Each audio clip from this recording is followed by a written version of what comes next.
Hello students, Tapovan group of school સંચાલિત આપણી online channel તપોવન science academy chapter number 11 જેના continue lecture number 8 એમાં રસાયણ વિજ્ઞાન શિક્ષક યશ જરીવાલા ફરી તમને આવકારે છે.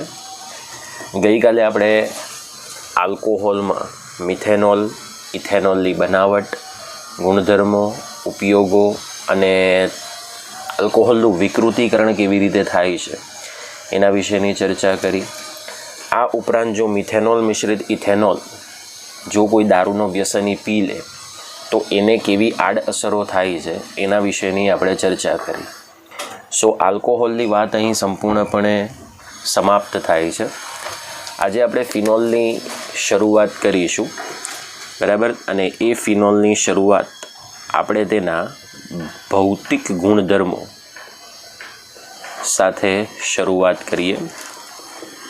વિદ્યાર્થી મિત્રો, બોર્ડની અંદર જે ટૉપિક નીકળી ચૂક્યા છે એ ટેક્સ્ટબુક રિલેટેડ ટૉપિક છે. એટલે તમે આ ચેપ્ટરની અંદર જો શોધવાનો પ્રયત્ન કરશો તો ટેક્સ્ટબુકની અંદર આલ્કોહોલ, ફિનોલ અને ઇથર એ બધાની વાત એક સાથે આપી છે.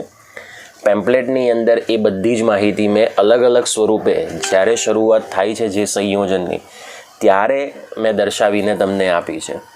તો જ્યારે પણ તમે ટૉપિક કયો નીકળી ગયો છે તો એ સંપૂર્ણ ચેપ્ટર પૂર્ણ થાય પછી તમારે ટીક કરવાનો રહેશે. તમારે શરૂઆતથી જ એ ટૉપિક ટીક કરવાનો નથી રહેતો કે જેને કારણે તમને વાંચવામાં મુશ્કેલી ઉત્પન્ન થાય. ઘણા વિદ્યાર્થીઓના મારી ઉપર મેસેજીસ આવ્યા છે કે આ ટૉપિક નીકળી ગયા છે તમે પહેલેથી ટીક કરી દઈએ. શું કામ એવું કરવું? તમારું આખું ચેપ્ટર સંપૂર્ણ વંચાઈ જાય પછી જ તમારે ટીક માર્ક કરવાનું છે. ને આ ચેપ્ટરમાં તમે શોધવાનો એ રીતે જો પ્રયત્ન કરશો તો તમને ટૉપિક મળશે નહીં.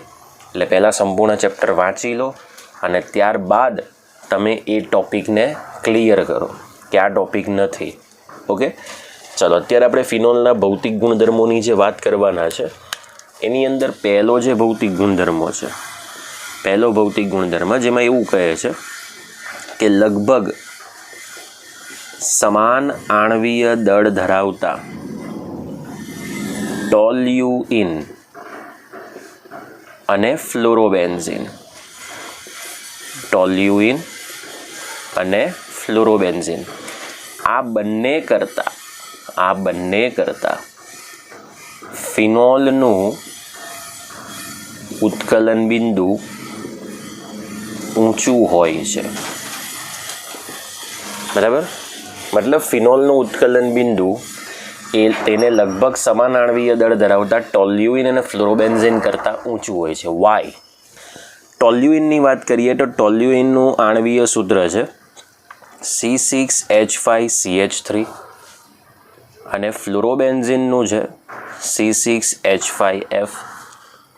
હવે ટોલ્યુઇનની વાત કરશો તો તેની અંદર બધા જ બંધ અધ્રુવીય છે, જ્યારે ફ્લોરોબેન્ઝીનની વાત કરશો તો તેની અંદર C બોન્ડ F બંધ ધ્રુવીય છે. જુઓ, ફ્લોરોબેન્ઝીનનું તમે સ્ટ્રક્ચર દોરશો એટલે આપણને ખબર છે કે બેન્ઝીનના કોઈ પણ એક કાર્બનની સાથે ફ્લોરિન અટેચ થઈ જશે તો આપણે એને શું કહીએ છીએ? ફ્લોરોબેન્ઝીન તરીકે ઓળખીએ છીએ. હવે એની અંદર જે આ C બોન્ડ F બંધ છે એ C બોન્ડ F બંધ કેવો છે? ધ્રુવીય છે. તો ખરેખર આનું ઉત્કલન બિંદુ તો ઊંચું હશે. ઓકે, હવે જરાક સમજો, થોડુંક અલગ પ્રકારની આપણે માહિતી મેળવીએ. હવે ફ્લોરોબેન્ઝીન ને ટોલ્યુઇન કરતાં ફિનોલની જલદ્રાવ્યતા, પાણીમાં દ્રાવ્યતા પણ વધારે છે. તો હવે એવું કેમ? તો આપણે જાણીએ છીએ કે ફિનોલની અંદર હાઇડ્રોક્સિલ સમૂહ છે. હાઇડ્રોક્સિલ સમૂહ હોવાને કારણે તે આલ્કોહોલની જેમ પ્રવાહી સ્થિતિમાં આંતર આણ્વીય હાઇડ્રોજન બંધનું નિર્માણ કરે છે. અને આ આંતરાણ્વીય હાઇડ્રોજન બંધને કારણે તેના અણુઓ વચ્ચે આંતર આણ્વીય આકર્ષણ બળની તમને હાજરી જોવા મળે છે. આને કારણે ફિનોલનું ઉત્કલન બિંદુ કેવું હોય છે? ઊંચું હોય છે. આ ઉપરાંત જલદ્રાવ્યતા પણ વધારે હોય છે, બરાબર. આ બધી માહિતી આપણે આ રીતે કન્સિડર કરી શકીએ. તો સૌથી ઊંચું ઉત્કલન બિંદુ કોનું? ફિનોલનું. એનાથી ઓછું કોનું? તો ફ્લોરોબેન્ઝીનનું. અને સૌથી ઓછું કોનું? તો ટોલ્યુઇનનું આવશે. ઓકે, હવે આ જે ફિનોલનો અણુ છે બરાબર, એ ફિનોલના અણુની જો આપણે વાત કરીએ તો તે કેવી રીતે આંતરાણવીય હાઇડ્રોજન બંધ બનાવે છે. તો ફિનોલે પોતાના અણુની સાથે તો આંતરાણવીય હાઇડ્રોજન બંધ બનાવે છે, સાથે સાથે તે પાણીના અણુની સાથે પણ આંતરાણવીય હાઇડ્રોજન બંધ બનાવે છે. પહેલું સ્ટ્રક્ચર આપણે જોઈએ કે ફિનોલ પોતાના અણુની સાથે કેવી રીતે આંતરાણવીય હાઇડ્રોજન બંધ બનાવવાની વૃત્તિ ધરાવે છે. ઓકે, તો આપણે કેટલાક ફિનોલના અણુઓને અહીં ડ્રો કરી દઈએ. આ તમારી પાસે એક ફિનોલનો અણુ છે, આ આપણી પાસે બીજો ફિનોલનો અણુ છે, અને આ આપણી પાસે ત્રીજો ફિનોલનો અણુ છે. આવા કેટલા બધા ફિનોલના અણુ તમે અટેચ કરી શકો. હવે આ ફિનોલમાં આપણને ખબર છે કે ઓક્સિજન પાસે, હાઇડ્રોક્સિલ સમૂહના ઓક્સિજન પાસે 2 અબંધકારક ઇલેક્ટ્રોન યુગ્મ હોય છે. આંતરાણવીય હાઇડ્રોજન માટે ફિનોલનો એક ફિનોલના અણુનો જો હાઇડ્રોજન પરમાણુ હોય તો બીજા ફિનોલના અણુનો ઓક્સિજન પરમાણુ ત્રુટક રેખા દ્વારા આંતરાણવીય હાઇડ્રોજન બંધ બનાવે છે. બરાબર, તો આપણે અહીં ત્રુટક રેખા ડ્રો કરી દઈએ. તો આ રીતે ત્રુટક રેખા દ્વારા આપણે આંતરાણવીય હાઇડ્રોજન બંધ બનાવે છે. તો આ ફિનોલના અન્ય અણુઓ છે જે પોતાના જેવા અન્ય અણુની સાથે આંતરાણવીય હાઇડ્રોજન બંધ બનાવવાની વૃત્તિ ધરાવે છે. હવે ફિનોલ એ પાણીના અણુની સાથે કેવી રીતે આંતરાણવીય હાઇડ્રોજન બંધ બનાવે છે એને સમજી લઈએ. તો જ્યારે પણ જુદા જુદા અણુઓ વચ્ચે આંતરાણવીય હાઇડ્રોજન બંધ બનતા હોય તો અણુ બને તેટલા ઓછા હોવા જોઈએ. તો બોલો, આ ફિનોલમાં ઓક્સિજનની પાસે બોલો 2 અબંધકારક ઇલેક્ટ્રોન યુગ્મ છે. હવે અહીં કોણ છે? હાઇડ્રોજન. બરાબર, તો એની સામે કોણ લાવી દેવાનો? ઓક્સિજન. હવે ઓક્સિજન છે તો એની સામે કોણ લાવવાનો? હાઇડ્રોજન. તો બોલો, આ પાણીનો અણુ થઈ ગયો. પાણીના અણુની અંદર પણ ઓક્સિજન પાસે 2 અબંધકારક ઇલેક્ટ્રોન યુગ્મ છે. તો આ રીતે ત્રુટક રેખા દ્વારા પાણી અને ફિનોલના અણુ વચ્ચે પણ આંતરાણવીય હાઇડ્રોજન બંધ બનવાની વૃત્તિ ધરાવે છે. હવે સમજો, આમાં આપણે ફિનોલના વધુ અણુઓ લઈ શકીએ નહીં. કેમ? કારણ કે OHની સાથે વધુ લાંબી હાઇડ્રોકાર્બન શૃંખલા, જે એરોમેટિક શૃંખલા છે, એ અટેચ થયેલી છે, જે પાણી સાથે આંતરાણવીય હાઇડ્રોજન બંધ બનાવવામાં કેટલીક વખત અવરોધ ઉત્પન્ન કરે છે. સો બિકોઝ ઓફ ધીસ રીઝન કે આપણે ફિનોલના વધારે અણુ પાણી સાથે આંતરાણવીય હાઇડ્રોજન બંધની અંદર ભાગ ભજવી શકીએ નહીં. ઓકે, ચલો હવે વિદ્યાર્થી મિત્રો, ફિનોલના 3 ઘટકો છે, અથવા તો એવો દ્વિવિસ્થાપિત ફિનોલ લઈએ કે જેના 3 સ્વરૂપો છે. એમાં એક લઈએ ઓર્થોનાઇટ્રોફિનોલ, જેને શોર્ટકટમાં હું ONP કહીશ. બીજું લઈએ મેટાનાઇટ્રોફિનોલ, જેને હું MNP કહીશ. અને ત્રીજું લઈએ પેરાનાઇટ્રોફિનોલ, જેને હું PNP કહીશ. તો એવું કહેવાય છે કે ઓર્થોનાઇટ્રોફિનોલનું ગલન બિંદુ અને પાણીમાં દ્રાવ્યતા એ તેના સમઘટક મેટાનાઇટ્રોફિનોલ અને પેરાનાઇટ્રોફિનોલ કરતાં ઓછું હોય છે. તો આવું કેમ? તો આનું રીઝન એક જ છે કે ઓર્થોનાઇટ્રોફિનોલની અંદર હાઇડ્રોક્સિલ સમૂહ અને ઇલેક્ટ્રોન આકર્ષક સમૂહ NO2 એ એકબીજાના નજીકના સ્થાન એટલે ઓર્થો સ્થાન ઉપર જોડાયેલા છે. પરિણામે આ જે હાઇડ્રોક્સિલ સમૂહનો હાઇડ્રોજન પરમાણુ છે તે NO2માંના ઓક્સિજન પરમાણુની સાથે આણ્વીય હાઇડ્રોજન બંધ બનાવે છે. કયો બંધ બનાવે છે? આણ્વીય હાઇડ્રોજન બંધ. જ્યારે મેટાનાઇટ્રોફિનોલ અને પેરાનાઇટ્રોફિનોલની અંદર હાઇડ્રોક્સિલ સમૂહ અને NO2 સમૂહ એકબીજાથી દૂરના સ્થાનમાં હોય છે. પરિણામે તેઓ આણ્વીય હાઇડ્રોજન બંધ બનાવે છે. હવે આપણે જાણીએ છીએ કે આંતરાણવીય હાઇડ્રોજન બંધ હોય તો અણુની સંખ્યા મેક્સિમમ હોય, તો હાઇડ્રોજન બંધની સંખ્યા પણ મેક્સિમમ હોય. પણ આંતઃઆણ્વીય હાઇડ્રોજન બંધની અંદર અણુ એક જ હોય, જેમાં અંદર સીધો હાઇડ્રોજન બંધ અટેચ થઈ જાય છે. પરિણામે ત્યાં હાઇડ્રોજન બંધની સંખ્યા ઘટી જાય છે. એટલે સાબિત થયું છે કે ઓર્થોનાઇટ્રોફિનોલનું ગલનબિંદુ અને પાણીમાં દ્રાવ્યતા એ મેટાનાઇટ્રોફિનોલ અને પેરાનાઇટ્રોફિનોલ કરતાં ઓછું હોય છે. હવે આપણે જોઈએ કે પેરાનાઇટ્રોફિનોલના 2 અણુઓ વચ્ચે કેવી રીતે આંતરાણવીય હાઇડ્રોજન બંધ બને છે? તો આપણે જાણીએ છીએ કે પેરાનાઇટ્રોફિનોલ, પેરાનાઇટ્રોફિનોલનું સ્ટ્રક્ચર છે જેની અંદર આપણે NO2 જે છે ને એ આપણે આ રીતે દર્શાવવાનું છે, બરાબર. આ NO2 પ્લસ થશે. એમાં ઓક્સિજનની પાસે 2 અબંધકારક ઇલેક્ટ્રોન યુગ્મ, બરાબર. આની પાસે ટોટલ 6 આવશે એટલે આ માઇનસ થાય, ને આની પાસે કેટલા આવશે? 2. હવે આ એક પેરાનાઇટ્રોફિનોલનો અણુ છે. હવે તમારે જ્યારે બીજો પેરાનાઇટ્રોફિનોલનો અણુ દર્શાવવું હોય વિદ્યાર્થી મિત્રો, તો OHની એક્ઝેક્ટ સામે NO2નો ઓક્સિજન પરમાણુ લેવાનો, પણ કયો? કે જે ઓક્સિજન સિંગલ બોન્ડેડ છે, બરાબર. તો આ ડબલ બોન્ડેડ, બરાબર, અને આ single bonded oxygen. Point clear થાય છે, બરાબર. ને અહીં શું લઈ લેવાનું? OH, બરાબર. તો આ રીતે ત્રુટક રેખા દ્વારા પેરાનાઇટ્રોફિનોલનો અણુ આંતરાણવીય હાઇડ્રોજન બંધ બનાવે છે. હવે આ તો 2 અણુઓ વચ્ચે છે, તમે આવા 1થી વધારે અણુઓ પણ લઈ શકો છો. હવે જ્યારે પેરાનાઇટ્રોફિનોલ પાણીના અણુ સાથે આંતરાણવીય હાઇડ્રોજન બંધ બનાવે છે, ત્યારે આમાં OH અને NO2 એ બંને ધ્રુવીય બનશે, અને બંને ધ્રુવીય બંધ હોવાને કારણે તે બંનેની અંદર પાણીનો અણુ આંતરાણવીય હાઇડ્રોજન બંધ બનાવશે. તો આ રીતે બનશે. જરા ફોકસ કરજો. ચલો, આ માની લો કે તમારી પાસે પેરાનાઇટ્રોફિનોલનો અણુ છે, બરાબર. આ તમે લઈ લીધું. હવે પાણીના અણુની સાથે આંતરાણવીય હાઇડ્રોજન બંધ બનાવવાનો છે. તો એના માટે અહીં પાણીનો હાઇડ્રોજન છે એટલે અહીંયા ઓક્સિજન પરમાણુ આવશે. બોલો, આ પાણીનો અણુ થઈ ગયો, અને અહીં ઓક્સિજન છે એટલે અહીં કોણ આવશે? હાઇડ્રોજન. પાણીના અણુનો આકાર બદલાવવો જોઈએ નહીં, જે હંમેશા કોણીય હોય, એંગ્યુલર હોય, બરાબર. તો ચાલો અહીં ત્રુટક રેખા દ્વારા દર્શાવી દઈએ. થઈ ગયું. તો પેરાનાઇટ્રોફિનોલની અંદર પેરા સ્થાન ઉપર બંને ધ્રુવીય બનશે, અને બંને ધ્રુવીય બંધ હોવાને કારણે બંને સમૂહ પાણી સાથે આંતરાણવીય હાઇડ્રોજન બંધ બનાવે છે. હવે જો તમારે ઓર્થોનાઇટ્રોફિનોલમાં જોવું હોય તો ઓર્થોનાઇટ્રોફિનોલનું સ્ટ્રક્ચર આ પ્રમાણે આવશે. બોલા, બેન્ઝીન વલય, અહીં ઓર્થો સ્થાન ઉપર હાઇડ્રોક્સિલ સમૂહ, અને અહીં નાઇટ્રો સમૂહ આવશે, બરાબર. તો અહીં તમારે લેવાનો ઓક્સિજન, અને અહીં લેવાનો ડબલ બોન્ડેડ ઓક્સિજન. ઓકે, તો આ ઓર્થોનાઇટ્રોફિનોલનું સ્ટ્રક્ચર છે.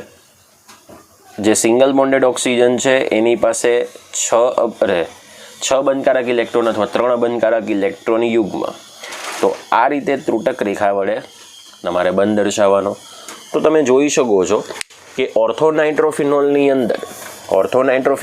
અંદર આ જે OH અને NO2 છે, જેમાં હાઇડ્રોક્સિલ સમૂહનો હાઇડ્રોજન પરમાણુ એ નાઇટ્રો સમૂહના એક ઓક્સિજન પરમાણુની સાથે અંદર એકાંતરે નહીં, અંદર સીધો હાઇડ્રોજન બંધ બનાવે છે, જેને આપણે આંતઃ આણવીય હાઇડ્રોજન બંધ તરીકે ઓળખીએ છીએ.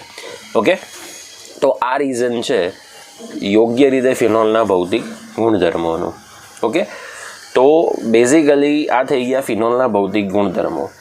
હવે આપણે લઈએ કે ફિનોલની બનાવટ આપણે કઈ કઈ પદ્ધતિઓ વડે દર્શાવી શકીએ. ઓકે, ફિનોલની બનાવટ. સૌથી પહેલાં તો આપણે એ જોઈએ કે ફિનોલને અન્ય કયા નામથી ઓળખવામાં આવે છે. તો ફિનોલને અન્ય કાર્બોલિક એસિડના નામથી ઓળખવામાં આવે છે, કારણ કે એની સ્મેલ એક પ્રકારની કાર્બોલિક જેવી છે, એટલે આપણે એને કાર્બોલિક એસિડ તરીકે ઓળખીએ છીએ. ત્યારબાદ આ ફિનોલને સૌપ્રથમ 19મી સદીની અંદર કોલ્ટાર રસાયણમાંથી મેળવાયો હતો. કયા રસાયણમાંથી મેળવાયો હતો? કોલ્ટાર રસાયણમાંથી. કોલ્ટાર એટલે કે જે બેન્ઝીનની અલગ અલગ પ્રકારની પ્રોડક્ટ્સ હોય, બરાબર. તો બેન્ઝીનની અંદર કોલ ગેસ, કોલ્ટાર અને બીજી અન્ય કેટલીક કાર્બનિક પેદાશો હોય છે, જેમાં કોલ્ટાર નામના રસાયણમાંથી ફિનોલ નામના પદાર્થને મેળવાયો હતો. જનરલી આપણે ફિનોલની વાત કરીએ તો ફિનોલનો ઉપયોગ છે રંગકો, ઔષધો અને કેટલાક પોલિમરની બનાવટમાં ઉપયોગી છે.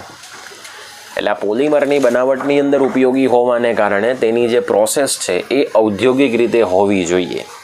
અને ઔદ્યોગિક જો પદ્ધતિ હોય તો આપણે ફિનોલનું ઉત્પાદન ખૂબ સારી રીતે દર્શાવી શકીએ છીએ. આપણે જોયું છે કે બેકેલાઇટની વાત કરીએ તો બેકેલાઇટની અંદર ફિનોલ નામનો પદાર્થ મોનોમર તરીકે વપરાય છે. આપણે 15મું ચેપ્ટર ભણી ચૂક્યા છે એટલે તમને આ બધી જ માહિતી ખ્યાલ હશે. ઓકે, ચલો ફિનોલની બનાવટની વાત કરીએ તો ફિનોલની બનાવટ માટે જે પહેલી પદ્ધતિ છે એ પહેલી પદ્ધતિ છે ડાઉ પદ્ધતિ, જેને આપણે ડાઉ પ્રોસેસ તરીકે ઓળખીએ છીએ. હવે આ ડાઉ પદ્ધતિની અંદર કયા કયા પદાર્થો વપરાય છે એ આપણે ઓલરેડી 10મા ચેપ્ટરની અંદર જોઈ ચૂક્યા છે. ચલો ડાઉ પદ્ધતિની અંદર તમારી પાસે કયા કયા પદાર્થો હશે તો પહેલો પદાર્થ હશે ક્લોરોબેન્ઝીન અને એની સાથે પ્રક્રિયા થશે 6 થી 8% જલીય સોડિયમ હાઇડ્રોક્સાઇડની. ક્લોરોબેન્ઝીન અને 6 થી 8% જલીય સોડિયમ હાઇડ્રોક્સાઇડની આપણે બંધ પાત્રમાં રિએક્શન કરવાનું. તો બંધ પાત્રમાં 623 કેલ્વિન તાપમાને અને 312 જેટલા ઊંચા દબાણે જો બંને પ્રક્રિયામાં મિશ્રણને ગરમ કરવામાં આવે તો સૌપ્રથમ સોડિયમ ફિનોક્સાઇડ નામનો ક્ષાર મળે છે. મિત્રો શું મળે છે? સોડિયમ ફિનોક્સાઇડ નામનો ક્ષાર. હવે જ્યારે સોડિયમ ફિનોક્સાઇડ નામનો ક્ષાર મળતો હોય તો એ દરમિયાન પ્રક્રિયા મિશ્રણમાંથી વધારાના ક્લોરોબેન્ઝીનને દૂર કરવામાં આવે. વધારાના ક્લોરોબેન્ઝીનને શું કરવામાં આવે? દૂર કરવામાં આવે. અને વધારાના ક્લોરોબેન્ઝીનને દૂર કરી, બરાબર, સોડિયમ ફિનોક્સાઇડ નામનો ક્ષાર મળે છે અને વધારાના ક્લોરોબેન્ઝીનને દૂર કરવામાં આવે અને દૂર કર્યા બાદ જો તેની અંદર મંદ HCl ઉમેરવામાં આવે તો આપણને ફિનોલ નામનો પદાર્થ મળે છે. શું મળે છે? ફિનોલ નામનો પદાર્થ. હવે તમને પ્રશ્ન એમ થાય કે સર વધારાના ક્લોરોબેન્ઝીનને દૂર કેમ કરવું? તો એ આપણે છે ને પ્રોસેસ દ્વારા જોઈએ એટલે તમને વધારે ખ્યાલ આવશે. ઓકે, ચલો શરૂઆતનો પદાર્થ તો આપણી પાસે છે ક્લોરોબેન્ઝીન. આપણી પાસે છે બેન્ઝીન સાથે Cl. એ છે ક્લોરોબેન્ઝીન. એની સાથે આપણે 6 થી 8% જલીય સોડિયમ હાઇડ્રોક્સાઇડનો ઉપયોગ કરીએ. ચલો ટેમ્પરેચર છે 623 કેલ્વિન, 312 જેટલું દબાણ જો ગરમ કરવામાં આવે, બરાબર, એટલે થશે શું? આપણે સોડિયમ ફિનોક્સાઇડ નામનો પદાર્થ બનાવવો છે, બરાબર, એટલે અહીંથી NaO- અને H+, બરાબર, આ રીતના પદાર્થો દૂર થશે. પણ કમ્પ્લીટલી થાય શું કે C બોન્ડ Cl વચ્ચેનો બંધ ઝડપથી તૂટશે નહીં, પણ આપણે અહીં સોડિયમ ફિનોક્સાઇડ નામનો પદાર્થ બનાવવાનો તો છે. આ થઈ ગયું સોડિયમ ફિનોક્સાઇડ. શું થઈ ગયું? સોડિયમ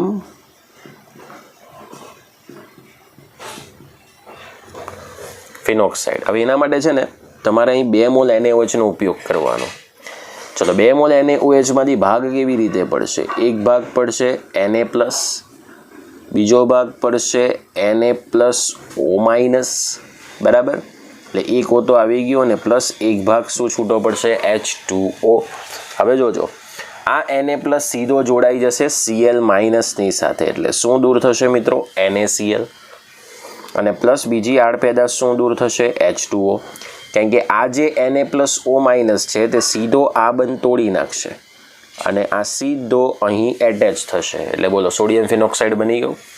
હવે આ સોડિયમ ફિનોક્સાઇડની અંદર તમારે મંદ HCl દૂર કરવાનું છે, મંદ HCl ઉમેરવાનો છે, એટલે જલ વિભાજન થશે, એટલે અહીંથી ભાગલા પડશે, એટલે ફરીથી પાછું દૂર શું થશે?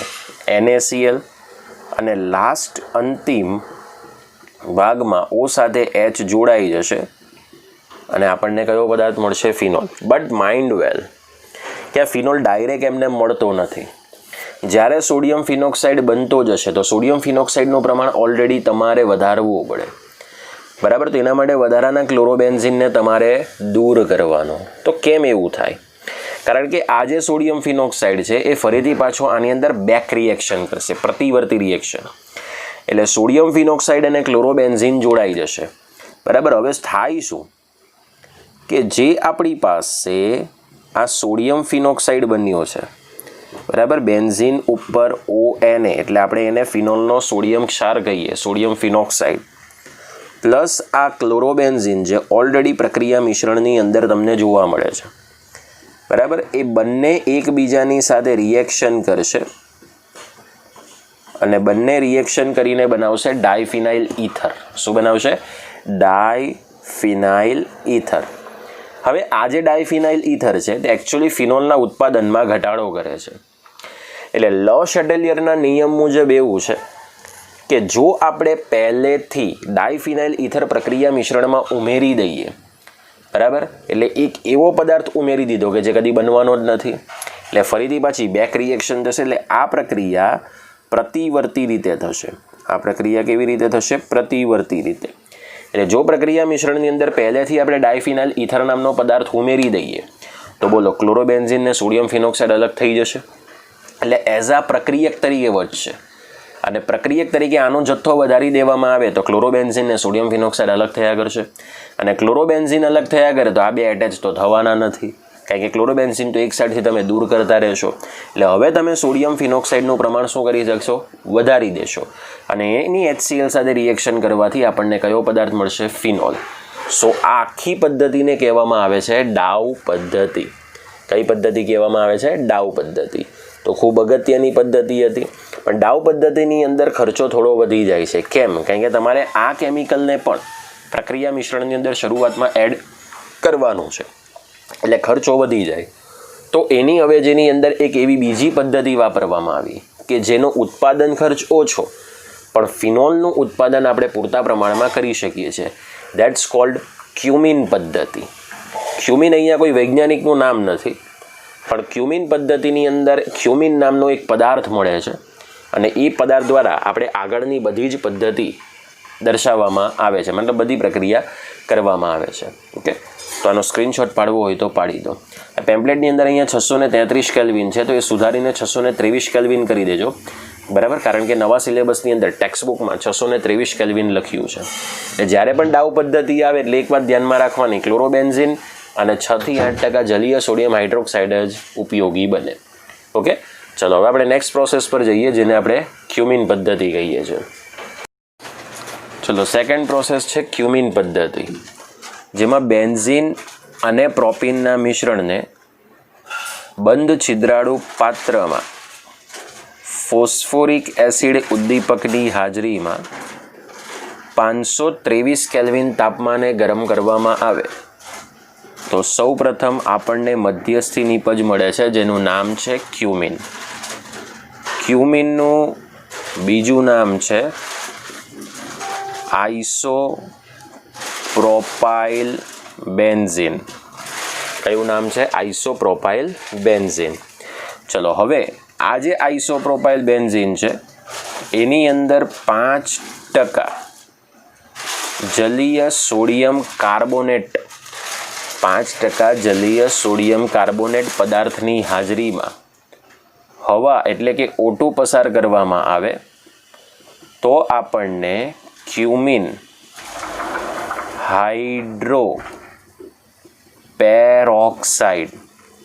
હાઇડ્રોપેરોક્સાઇડ નામનો પદાર્થ મળે છે, જેની અંદર મંદ સલ્ફ્યુરિક એસિડ મંદ H2SO4 વડે જો જળ વિભાજન કરવામાં આવે તો આપણને મુખ્ય નિપજ તરીકે ફિનોલ અને આડ પેદાશ તરીકે પ્રાપ્ત થાય છે એસિટોન. ઓકે, પેમ્પલેટની અંદર તમને અલગ અલગ સ્ટેપ દર્શાવીને બતાવ્યા છે, તો એ અલગ અલગ સ્ટેપ જે છે એ આપણે અહીંયા ફોકસ કરવાના છે. ચલો પહેલું જે સ્ટ્રક્ચર છે તે આપણે અહીંયા બેન્ઝીનની વાત કરીએ. આપણી પાસે એરોમેટિક પદાર્થ બેન્ઝીન, અને બીજું છે પ્રોપિનની વાત કરીએ તો CH3 CH double bond CH2, જેને આપણે શું કહીએ છીએ પ્રોપિન. હવે આપણી પાસે આ ઉદ્દીપક છે H3PO4, જેને આપણે 523 કેલ્વિન તાપમાને ગરમ કરવાનું છે. બોલો અહીંથી બંધ કયો તૂટશે? પાઈ બંધ. બરાબર, ચલો પાઈ બંધ તૂટશે. બરાબર, એટલે આની ઉપર માની લો માઇનસ વીજભાર હોય તો આની ઉપર શું લઈ લઈએ? પ્લસ વીજભાર. તો હવે આપણી પાસે જે આ પ્લસ વીજભાર છે એટલે અહીંયા માઇનસ ઘટકમાંથી એક હાઇડ્રોજન દૂર થશે, અને એ હાઇડ્રોજન આ CH2 માઇનસની સાથે જોડાઈ જશે, અને આ કેન્દ્ર એ સીધું CHને પોતાની તરફ એટ્રેક્ટ કરશે. એટલે જે આપણી પાસે આ ક્યુમિન છે એમાં આ C બોન્ડ H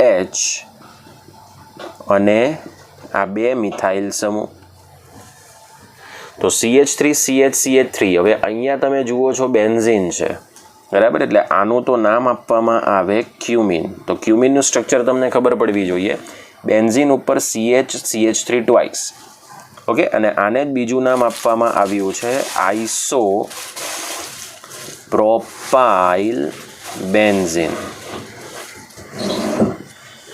ઓકે, ચલો હવે આજે આઇસોપ્રોપાઇલ બેન્ઝીન છે એની અંદર આપણે 5% જલીય સોડિયમ કાર્બોનેટ નામના પદાર્થની હાજરીમાં બોલો શું પસાર કરવાની છે? હવા O2.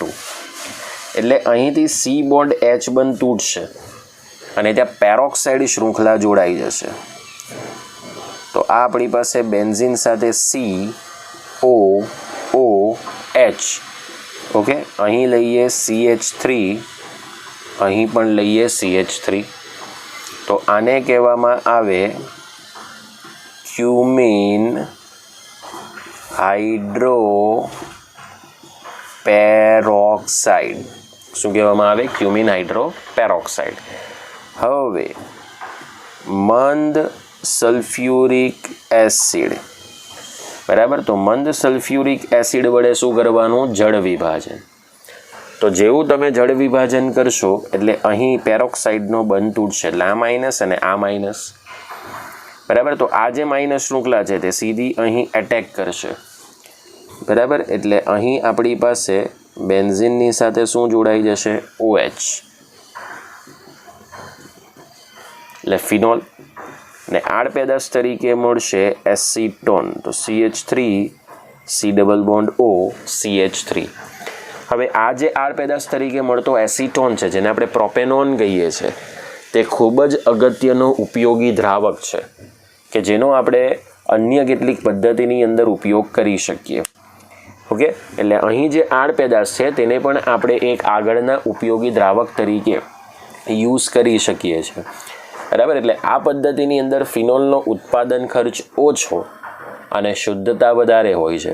એટલે બોર્ડની અંદર તમને પ્રશ્ન પૂછાય કે ફિનોલની ઊંચી શુદ્ધતાવાળી પદ્ધતિનું વર્ણન કરો, તો તમારે એક જ પદ્ધતિ ક્યુમિન પદ્ધતિનો તમારે ઉલ્લેખ કરવાનો.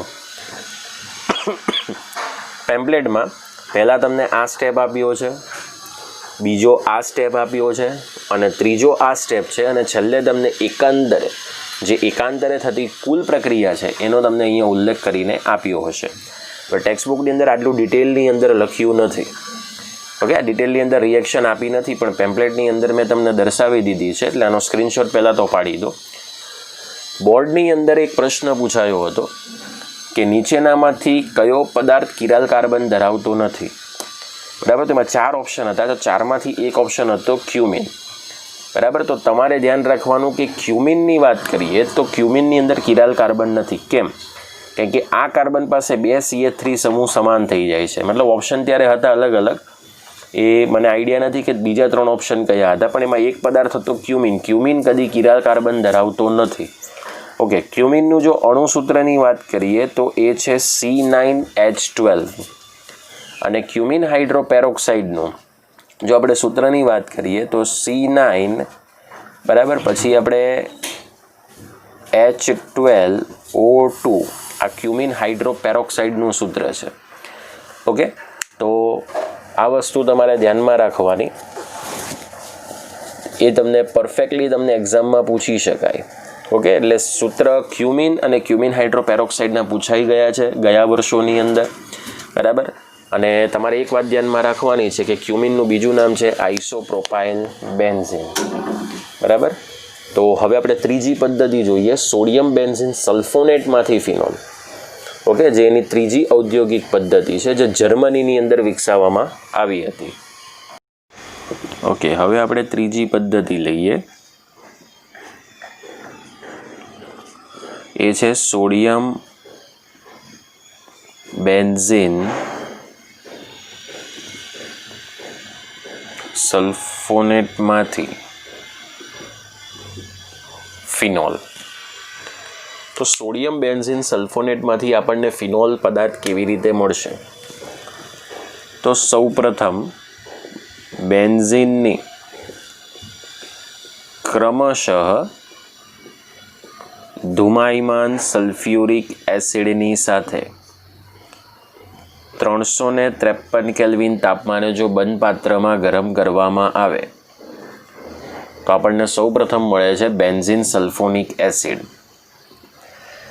આ બેન્ઝીન સલ્ફોનિક એસિડને સોડિયમ હાઇડ્રોક્સાઇડની સાથે જો ગરમ કરવામાં આવે તો આપણને પ્રાપ્ત થાય છે સોડિયમ બેન્ઝીન સલ્ફોનેટ, જે સોલિડ ઘન પદાર્થ હોય છે.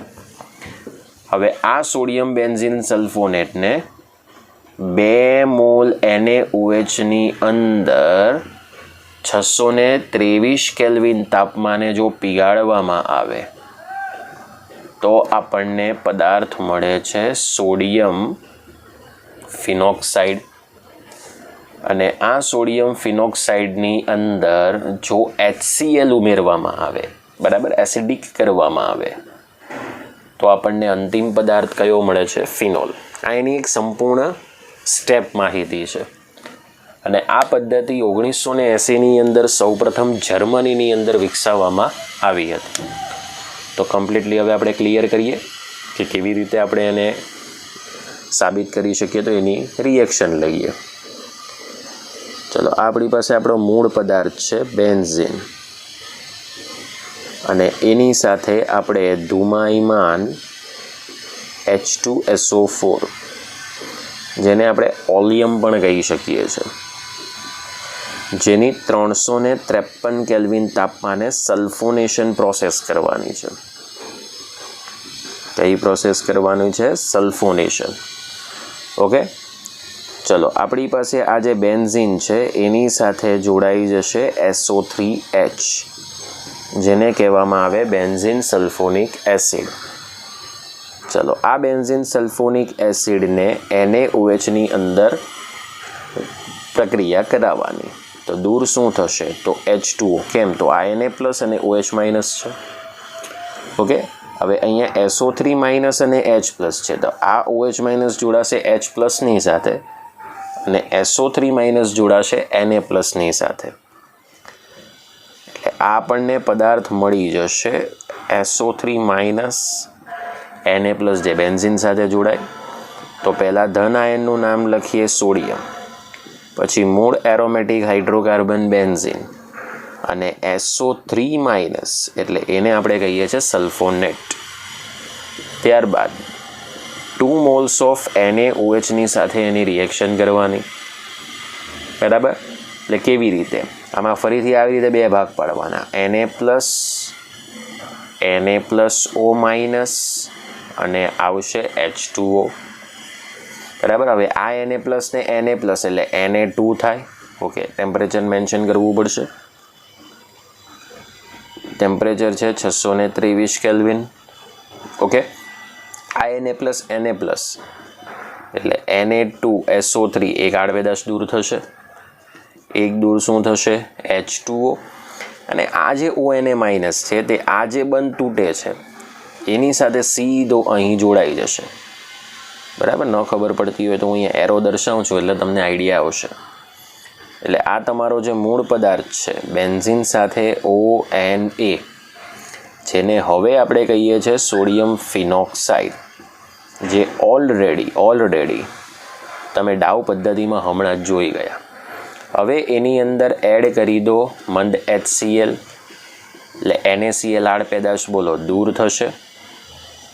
ઓકે, અને સીધો અંતિમ પદાર્થ મળશે બેન્ઝીન સાથે OH, એટલે શું પ્રાપ્ત થશે? ફિનોલ. ઓકે, તો ચાલો આ રીતે આપણને સોડિયમ બેન્ઝીન સલ્ફોનેટમાંથી ફિનોલ નામનો પદાર્થ મળે છે. આ પદ્ધતિ સૌપ્રથમ જર્મનીની અંદર વિકસાવવામાં આવી હતી. ઓકે, હવે લાસ્ટ આપણે લઈએ પદ્ધતિ ફિનોલની, ત્યાં આપણો લેક્ચર પૂર્ણ થશે. Diazonium ક્ષારમાંથી phenol. ઓકે, આનો સ્ક્રીનશોટ પાડી દો. આપણી પાસે છેલ્લી પદ્ધતિ છે ડાયઝોનિયમ ક્ષારમાંથી ફિનોલ. તો ડાયઝોનિયમ ક્ષારમાંથી ફિનોલ બનાવવા માટે સૌપ્રથમ ડાયઝોનિયમ ક્ષાર તો બનાવવો પડે. તો ડાયઝોનિયમ ક્ષાર બનાવવા માટે આપણે સૌપ્રથમ જરૂર પડે છે એનિલિનની.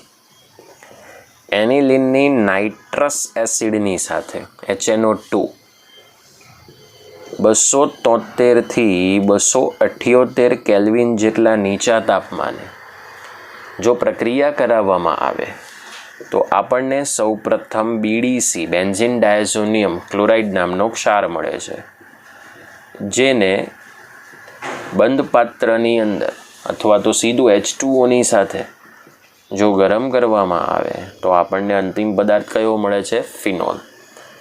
પણ આપણે જાણીએ છીએ કે HNO2 ડાયરેક્ટ મળતો નથી, નાઇટ્રસ એસિડ. એના માટે આપણને જરૂર પડે છે સોડિયમ નાઇટ્રાઇટ અને HCl. આ બે જ્યારે એકબીજાની સાથે રિએક્શન કરશે ત્યારે આપણને નાઇટ્રસ એસિડ નામનો પદાર્થ પ્રાપ્ત થાય છે. ઓકે, ચલો અહીં આપણી પાસે બેન્ઝીનની સાથે NH2, જે અહીંયા પદાર્થ છે એનિલિન. હવે NaNO2 એટલે સોડિયમ નાઇટ્રાઇટ, અને તેનાથી બમણા કદનો શું મળે છે? HCl, જે 273 થી 278 કેલ્વિન જેટલું નીચું તાપમાન લઈએ. આ પ્રોસેસને આપણે નામ આપ્યું હતું 13મા ચેપ્ટરમાં, યાદ હોય તો ડાયએઝોટાઇઝેશન. કયું નામ આપ્યું હતું? ડાયએઝોટાઇઝેશન. હવે સીધો પદાર્થ મળે છે BDC. તો BDCનું સ્ટ્રક્ચર હવે તમને ખ્યાલ છે, N+ triple bond N × Cl-. Point clear થાય છે કે નથી થતો? ઓકે, જે આપણી પાસે ઓલરેડી છે N+ triple bond N × Cl-, જેને આપણે BDC કહીએ છીએ. હવે આડપેદાશ શું છૂટી પડશે? તો એક NaCl-ની સાથે તો જોડાઈ જ જશે, એટલે NaCl, અને બીજું 2 moles of H2O છૂટા પડશે. ઓકે, ચલો હવે આપણે અહીં H2O એડ કરવાનું, એને ગરમ કરશો એટલે આ બોન્ડ તૂટશે, એટલે આમાંથી ભાગલા પડે H+ અને OH- ના. OH- તો સીધો અહીં એટેક કરશે, Cl- Hની સાથે જોડાઈ જાય એટલે HCl અને નાઇટ્રોજન વાયુ છૂટો પડી જશે, અને અંતમાં તમને પ્રોડક્ટ મળશે બેન્ઝીન ઉપર OH, જેને આપણે શું કહીએ છીએ? ફિનોલ. ઓકે, તો આ રીતે આપણે BDC જો ડાયઝોનિયમ ક્ષારમાંથી ફિનોલ બનાવી શકીએ. પણ ડાયઝોનિયમ ક્ષાર કેવી રીતે મળે? તો એનિલિનની નાઇટ્રસ એસિડ સાથે ડાયઝોટાઇઝેશન પ્રક્રિયા કરશો તો. ઓકે, તો આપણો અહીં લેક્ચર ફિનોલની બનાવટની સાથે પૂર્ણ થાય છે. આગળ આપણે ફિનોલની બીજી અન્ય કેટલીક માહિતી નેક્સ્ટ લેક્ચરની અંદર જોઈશું. ઓકે, જય હિન્દ, જય ભારત. ઓર્ગેનિકની અંદર તમે જે પણ કંઈ વાંચો એ બધું લખીને પ્રિપેરેશન કરજો, તો જ તમને આવડશે. અને આનો સ્ક્રીનશોટ પાડી દો.